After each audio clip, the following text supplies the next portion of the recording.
Brandon Johnson will be sworn in as Chicago's next mayor tomorrow morning during a ceremony at UIC. The 47-year-old pulled off an epic political upset, but when Johnson takes the oath of office, he'll complete a plan set in motion with the teachers' union strike more than a decade ago.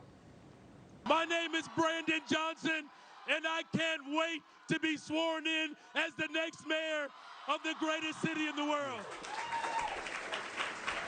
10 years before he was elected as Chicago's 57th mayor, Mayor Emanuel represents all that is bad. Brandon Johnson foreshadowed his unlikely rise to the summit of Chicago politics. Candidates will emerge, and who knows, those candidates just might be in this room. He, of course, was in the room. It was a discussion about progressive politics in the era of centrist Mayor Rahm Emanuel. Johnson appeared on C-SPAN, telling the audience to focus more on policies and less on politicians. Make sure that the issues are illuminated, and when the candidate emerges, they'll have a platform to run on and not just a party to represent. One day longer, one day stronger. Johnson would find himself on the front lines of a movement that ultimately toppled Chicago's political order.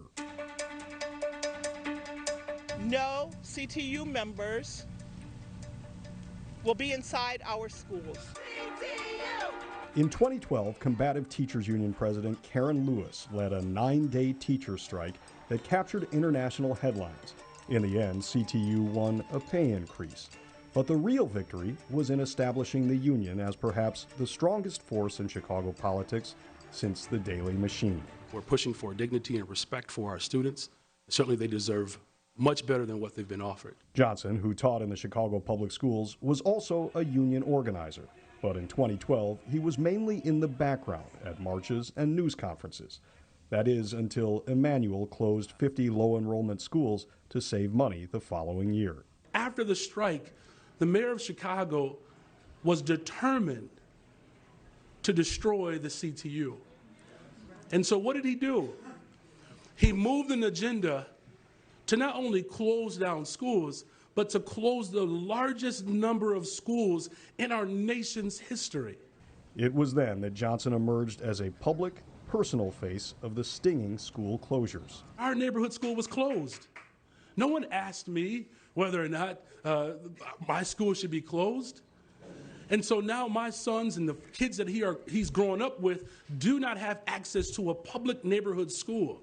It was a reminder that real power over the schools was concentrated on the 5th floor of City Hall. Karen Lewis concluded that the CTU had to have its own representatives in positions of power in city government. She flirted with a mayoral campaign herself, but a brain cancer diagnosis made that campaign untenable. Still, within 2 years of the school closures, the CTU had helped elect 2 candidates to the city council, Carlos Ramirez Rosa and Suzanne Sedlowski Garza. In 2018, the union backed Delia Ramirez for state representative. She later introduced the legislation that would wrest control of the schools away from the mayor and give oversight to an elected school board. That same year, the union helped Johnson defeat incumbent Richard Boykin to take a seat on the Cook County Board of Commissioners, where he became a staunch ally of powerful board president Tony Preckwinkle. If the mayor wants to talk about being small-minded right now, she needs to look in a mirror. The CTU tangled with Mayor Lori Lightfoot over COVID, contracts, and conditions for years. This is an unnecessary, illegal work stoppage that ignores the data and the science. When she ran for re-election, 9 challengers emerged. My public safety plan is an investment plan, and anything short of that is why we need a new mayor. Despite polling in the single digits early on, it was during a marathon march of community forums and debates that Johnson emerged as a likable, anyone who teaches 7th and 8th graders, we get to go to heaven for free no matter what, and focused candidate. The reason why we don't have enough police officers is because we're asking them to be social workers. Who could hold his own on the stage. I'm not going to take responsibility for white supremacy. Look, the fact of the matter is that we have lived under structural imbalance for a very long time. In the first round of voting, Paul Vallis was the top vote getter, but Johnson surged past the incumbent and the one-time frontrunner, Chuy Garcia, setting up what was viewed as a proxy battle for the direction of the National Democratic Party and a struggle for the soul of the city. And once again, it was foreshadowed at that panel discussion a decade earlier. Mayor Daley at that time took complete control of the public school system. And then he had this ingenious idea to put Paul Vallas in charge of the public school system. And if you look at Paul Vallas's record, Paul Vallas is actually the grandfather of privatization and corporate takeover of public schools. Paul Vallas, the well-known former CEO of the Chicago Public Schools, but I can't do it without your help, ran on a record of being a competent administrator and a tough-on-crime message.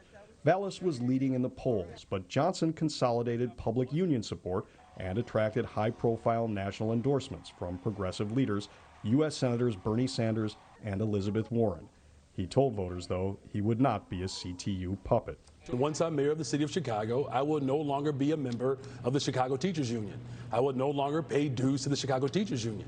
I will have the best job in the world, to be an ambassador for a world-class city, especially as we address the critical issues. Johnson's inclusive message inspired young people, and his effective electoral ground game turned out the votes. It carried him to a surprise victory, one that he portended a decade earlier. There's no Superman, there's no hero. The heroes are actually those in the room right here that are on the front line every single day. And our thanks to Mike Lowe, sitting next to me.